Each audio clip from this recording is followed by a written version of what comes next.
Hindi mo kailangang maggabol sa isang tao o relasyon. Kasi hindi to healthy. Masasaktan ka lang sa huli. So, hi mga kuya at ate, halika kayo't mag-focus dito sa page kong pangalawang pagkakataon.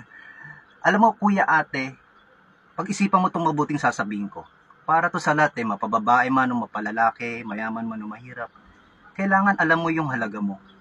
Kung ikaw yung habol ng habol, parang hindi mo binibigyan ng halaga yung sarili mo, dapat piliin mo yung taong gusto ka rin at kaya kang pahalagahan. Love should be two-way. Ang relasyon ay parang larong catch. Dapat may bumabalik.